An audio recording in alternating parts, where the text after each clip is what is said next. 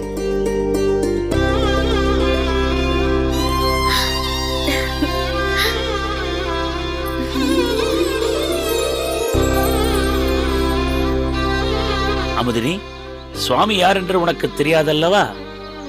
இவர்தான் சாக்ஷாத் திருக்கச்சி நம்பி சுவாமிகள்.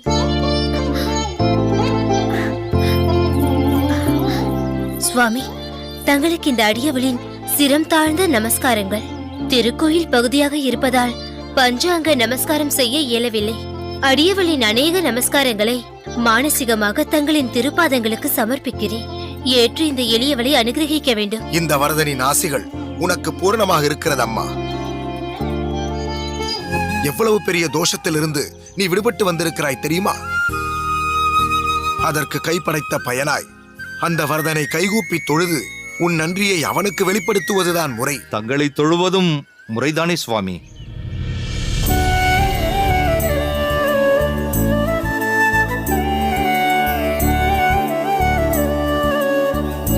வந்தனங்கள் நம்பி சுவாமிகளே. வந்தனம். வந்தனம் பட்டரே.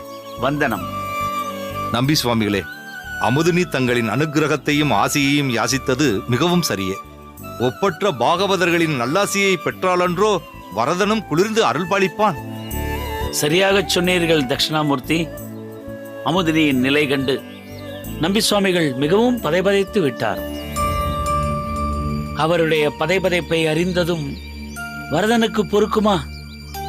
ஆகையால்தான் தகுந்த சிரேஷ்டர் ஒருவர் மூலமாக இவள் வாழ்க்கையை சீர்படுத்தி விட்டான் வரதன். தங்கள் வாழ்விலும் வசந்தத்தை அருளிவிட்டான். பட்டர் சொன்னதில் ஒரு பேருண்மை புதிந்திருக்கிறது. சிரேஷ்டர் ஒருவர் என்றாரே, அந்த ராமானுஜனின் பாத கமலம் உமது பெண்ணின் சிரசில் மகுடமாய் அலங்கரித்து விட்டது. பிறகு அடியேனின் ஆசியால் ஆகப் போவது என்ன இருக்கிறது? நடந்த நிகழ்வின் மூலம் நமக்கும் சில துர்புத்தி உடையவர்களுக்கும் ராமானுஜன் யார் என்பதையும், கலிகால இருளை அகற்றும் ஒப்பற்ற சூரியன் ராமானுஜன் என்பதையும் வரதன் அனைவருக்கும் உணர்த்திவிட்டான். ராமானுஜனே தங்களது புகழுரைக்கும் போற்றுதலுக்கும் உரியவனாவான். அடக்கத்தில் தாங்களும் ராமானுஜரும் ஒருவரை ஒருவர் மிஞ்சிவிட்டீர்கள். அவரும் அனைத்திற்கும் தாங்களும் வரதனுமே காரணம் என்கிறார். தாங்களோ ராமானுஜரை முன்னிறுத்துகிறீர்கள். தங்கள் இருவரின் கருணையால் இரண்டு கிடந்த இவளின் வாழ்வு விடிந்து விட்டது. எங்கள் வாழ்க்கைக்கும் ஒரு அர்த்தம் கிடைத்தது. தாயே, வரதன் இருக்க வருத்தமேன்? அவனல்லவோ தங்கத்தை தணலிலிட்டு மேலும் மினுமினுப்பாக்குவது போல் பக்தர்கள் ஒவ்வொருவரின் பிறப்பையும் பயனுள்ளதாக்குகிறான். தாங்கள் உண்மையை ஓங்கி ஒலிப்பவர். இருப்பினும் வரதன் வெறும் கண்களுக்கு புலனாவதில்லையே. தங்களை போன்ற உத்தமர்கள் மூலம்தானே தன்னை வெளிக்காட்டிக் கொள்கிறார்.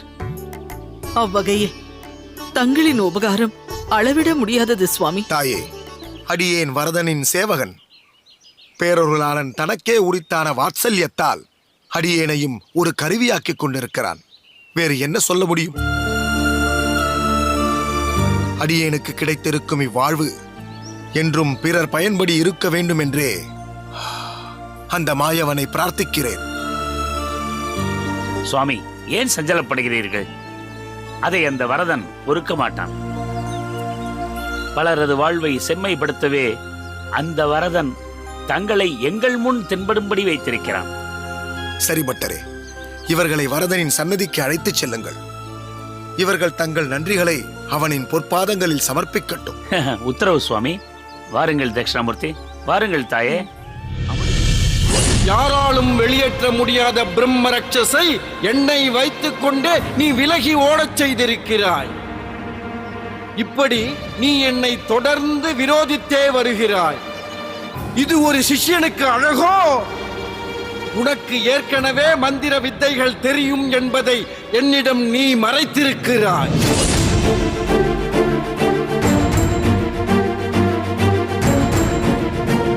ராமானுஜா, இந்த விஷயத்தில் திருக்கச்சி நம்பி சம்பந்தப்பட்டிருக்கிறானா?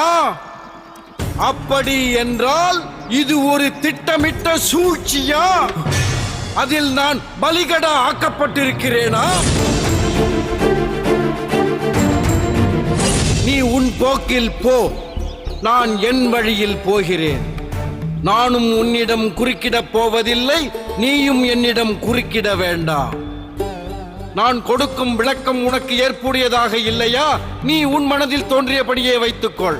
என்னிடம் தர்க்கம் என்பது வேண்டாம்.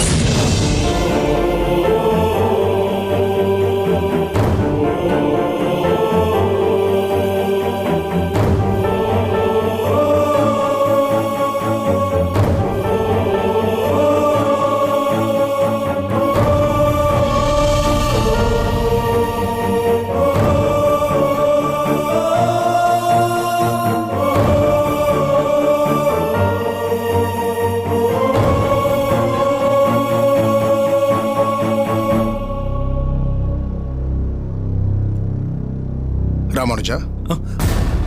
சுவாமி, அடியேன் தாசன். ராமானுஜா, அந்தி சாய்ந்து வந்திருக்கிறாய், அகத்திற்கு செல்லவில்லையா? மனதில் சற்று சங்கடம் சுவாமி. தங்களை தரிசித்தால் தீர்ந்து போகும் என்று வந்தேன்.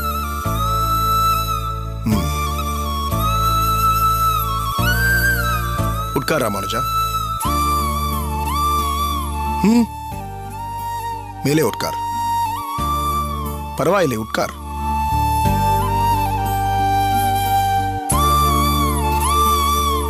என்ன சங்கடம் ராமானுஜா? அகத்திலா அல்லது பாடசாலையிலா? பாடசாலையில் தான் சுவாமி. பாடசாலையிலா? என்ன சொல்கிறாய் ராமானுஜா? உன் பாடசாலை ஆசான் யாதவ பிரகாசரோடு சென்று அரும்பெரும் காரியத்தை செய்திருக்கிறாய். நீ பிரம்மரட்சசையை அனுகிரகித்திருக்கிறாய். அது உன்னத நிலையை அடைந்து ஓடியிருக்கிறது. பிரம்மரட்சஸ் என்னவோ இடம் தெரியாமல் ஓடிவிட்டது உண்மைதான் சுவாமி. ஆனால் அதனால் தனக்கு அவமானம் ஏற்பட்டு விட்டதாக எண்ணுகிறார் யாதவ பிரகாச சுவாமிகள். ஓ, இன்னும் அதை பற்றியே நினைத்துக் கொண்டிருக்கிறாரா யாதவ பிரகாசர்? ஏன், தன் சிஷ்யன் ஒருவன் மிகப்பெரிய அதிசயத்தை நிகழ்த்தி காட்டியதை நினைத்து பெருமைப்பட்டுக் கொள்ள தெரியவில்லையா அவருக்கு? அப்படியே பார்த்தாலும் அவர் பட்ட அவமானத்திற்கு நீ எப்படி காரணமாக முடியும்? பிரம்மரட்சசுதானே அவரை அவமானப்படுத்தி இருக்கிறது. யாதவ பிரகாசர் தன் பூர்வ ஜென்மத்தில் ஒரு உடும்பாக பிறந்ததற்கு நீ பொறுப்பாளி அல்லவே ராமானுஜா? அதையெல்லாம் அவர் சிந்தித்து பார்த்ததாக தெரியவில்லையே சுவாமி. வேண்டா வெறுப்பாக அடியேனை பார்க்கிறார். இன்னும் சொல்லப் போனால் அடியேனிடம் உரையாடுவதையே தவிர்க்கிறார். ஏதோ ஒரு விதத்தில் அவரது அவநம்பிக்கைக்கும் அதிருப்திக்கும் அடியேன் காரணமாகிவிட்டேனோ என்று மனம் பதபதைக்கிறது. ஆசானின் நம்பிக்கையை எப்படி பெறுவது, அவரை எவ்விதத்தில் திருப்திப்படுத்த முடியும் என்றே தெரியாமல் குழம்பியிருக்கிறேன் சுவாமி. அதனால் பாடசாலைக்கும் செல்ல தைரியமில்லாமல் இருக்கிறேன் சுவாமி. அடியேனை பார்க்க விரும்பாத அவரை எங்கனம் அடியேனால் நேருக்கு நேர் சந்திக்க முடியும்? ராமானுஜா, நீ இப்படி பேசுவது அடியேனுக்கு ஆச்சரியமாக இருக்கிறது. நீ வருத்தப்படுவதும் அவசியமின்றி இப்படி அஞ்சுவதும் தேவையற்றது. உன்னால் நடைபெற்ற நிகழ்வு ஒரு அற்புத செயல். அது வரதனின் திருவருளால் உன் மூலம் நடந்த ஓர் ஒப்பற்ற செயல். இதில் வருத்தம் கொள்வதற்கோ மனசங்கடம் அடைவதற்கோ அவசியமே இல்லை. அகங்காரத்தின் உச்சத்தில் இருக்கும் உன் ஆசானான யாதவ பிரகாசரை நீ திருப்திப்படுத்த முயற்சித்தால் எல்லாம் வல்ல வரதனின் அதிருப்திக்கு நீ ஆளாக வேண்டியிருக்கும். அதனால் தேவையற்ற குழப்பத்திற்கு நீ ஆளாக வேண்டிய அவசியமே இல்லை. வரதனின் திருவுள்ளப்படி ஒரு கருவியாக நாம் செயல்பட்டோம் என்ற வகையில் நீ சந்தோஷம் கொள். தாங்கள் வலியுறுத்தும் விஷயம் அடியேனுக்கு புரிகிறது சுவாமி. இருப்பினும் அவரது அவமானத்திற்கு அடியேன் காரணமல்ல என்று அவர் உணரவில்லையே. உணரவில்லைதான். அவர் உணரும் நிலையிலும் இல்லைதான். விபரீத ஞானமும் கர்வமும் அவர் கண்களை மறைக்கிறது. நீ செய்த அற்புத செயல் மூலம் மிகப்பெரிய இக்கட்டிலிருந்து நீ அவரை காப்பாற்றியிருக்கிறாய். இதை நிச்சயம் என்றேனும் ஒரு நாள் யாதவ பிரகாசர் உணருவார். அப்போது உன் மகிமையை நினைத்து உள்ளம் கரைவார். பெரிதும் உகந்து உன்னை கொண்டாடி மகிழ்வார். இது நிச்சயம் ஒரு நாள் நடக்கத்தான் போகிறது ராமானுஜா. அப்போது தன் செயலுக்காக யாதவ பிரகாசர் நிச்சயம் வெட்கி தலைகுனிவார். இப்பொழுது நடைபெற்ற சம்பவமே வரதன் அவருடைய அகங்காரத்திற்கு கொடுத்த ஒரு மருந்துதான். கசப்பு மருந்து. ஏற்கனவே நோயால் அவதிப்படும் ஒருவருக்கு மருந்து கொடுக்கும் வைத்தியர் இது கசப்பு மருந்தாக இருக்கிறதே, இவருக்கு எப்படி இதை கொடுப்பது என்று யோசிப்பதில்லை. இது எப்படியும் நோயாளியின் வியாதியை தீர்க்கப்பட வேண்டும் என்றுதான் வைத்தியர் தன் முயற்சியை செய்வார். இதில் எந்த தவறுமே இல்லை. வைத்திய சாஸ்திரப்படி ஒன்றை சொல்வார்கள், நீர்க்கப்படாத நஞ்சு ஆளை கொன்றுவிடும், நீர்க்கப்பட்ட நஞ்சு நோயை கொன்றுவிடும் என்று. அதன்படி யாதவரின் மனதிற்கு ஒவ்வாத சில சம்பவங்களை கசப்பு மருந்துகளாக அந்த வரதனே உன்மூலம் கொடுத்திருக்கிறார். யாதவரின் அகங்காரம் எனும் நோயை கொல்வதற்காக. நீ இப்படி எடுத்துக்கொள் ராமானுஜா. அதாவது, ஒரு அரசர் ஒரு குற்றத்திற்காக ஒரு குற்றவாளிக்கு தண்டனை அளிக்கும் பொழுது ஒருவனுக்கு பாதிப்பும் மற்றவனுக்கு நியாயமும் நீதியும் கிடைப்பது இயல்புதானே. உன் உதாரண குணத்திற்கும் பண்பிற்கும் நியாயமான மதிப்பும் மரியாதையும் கிடைத்திருக்கிறது. யாதவரின் அகங்காரத்திற்கு தக்க சிகிச்சை கொடுக்கப்பட்டிருக்கிறது. இது வரதனின் ஒரு திருவிளையாடல், அவ்வளவுதான். வரதனின் தீர்ப்பு என்றுமே நியாயமானதும் நீதியானதும் ஆகும். அதில் அடியேனுக்கு எள்ளளவும் சந்தேகமோ ஐயமோ இல்லை சுவாமி. தன்னிலை இழந்து பிரம்மரட்சசால் பீடிக்கப்பட்ட அமுதினிக்கு வரதனின் அருளால் புதுவாழ்வு கிடைத்தது. சரியாகச் சொன்னாய் ராமானுஜா. உன் குருநாதர் எதிர்கொண்ட அவமானம் ஒரு பக்கம் இருக்கட்டும், அதனால் உனக்கேற்பட்ட மனக்கஷ்டம் ஒரு பக்கம் இருக்கட்டும். இதற்கிடையில் வரதனின் பக்தை தன் நீண்ட நாள் அவஸ்தையிலிருந்து மீண்டிருக்கிறாளே என்று பெருமிதம் கொள்ள வேண்டாமா? அமுதினி முன்பு போல் வரதனுக்கு பிரியமான சேவகியாக மாறி பல கைங்கரியங்களை செய்யப் போகிறாள் என்று பேர் உவகை அடைய வேண்டாமா? அதை நீ எண்ணி பார்த்தால் இப்பொழுது உன் மனதில் இருக்கும் சங்கடம் காணாமல் போய்விடும். துன்பமுற்ற ஒரு ஆத்மாவின் மீது இறக்கப்பட்டு அதன் துயர் துடைத்து இன்பம் கொள்ளும்படி செய்வதும், அதற்காக தனக்கு வரும் உபாதைகளை பொருட்படுத்தாமல் இருப்பதும் தான் ஒரு ஸ்ரீ வைஷ்ணவரின் லட்சணமே. இதை நன்கு உணர்ந்தவனாயிற்றே நீ. எனவே யாதவ பிரகாசரின் செய்கையை பற்றி நீ கவலை கொள்ளாமல் உன் அகத்திற்கு செல் ராமானுஜா. நாளை காலை முதல் எந்தவித தயக்கமும் இன்றி பாடசாலைக்கும் சென்று வா. சுவாமி, பல அரிய கருத்துக்களை எடுத்துக் கூறி அடியேனின் இயல்பு நிலையை உணர வைத்தீர்கள். அதற்கு அடியேன் என்றென்றும் உங்களுக்கு நன்றிக்கடன் பட்டிருக்கிறேன். அடியேன் மனது தெளிவு பெற்றது சுவாமி. பிறகென்ன ராமானுஜா, நீ புது தெம்போடு நாளை பாடசாலைக்கு செல். இனி ஒரு முறை இது போன்ற மனக்குழப்பங்களுக்கு ஆளாகி பாடசாலைக்கு செல்ல வேண்டாம் என்ற ஒரு முடிவிற்கு வந்து விடாதே. எந்த ஒரு காரியத்தையும் வரதனுக்கு அர்ப்பணமாக செய்துவிடு. அந்த வரதனின் திருவருள் என்றும் உனக்கு உண்டு. தங்களை அடியேனின் மனதில் ஆச்சாரிய ஸ்தானத்தில் வைத்து பூஜிப்பது மிகச் சரியானது என்றும் புரிந்தது. அடியேன் புறப்படுகிறேன். உத்தரவு தாருங்கள். ராமானுஜா, இது போன்ற பல சோதனைகள் உன் வாழ்வில் ஏற்படும். ஆனால் அவை அனைத்தும் ஒரு நாள் சாதனைகளாக மாறும். இதை என்றென்றும் உன் மனதில் வைத்துக்கொள். சரி சுவாமி. தாசன் அடியேன். சென்று வா.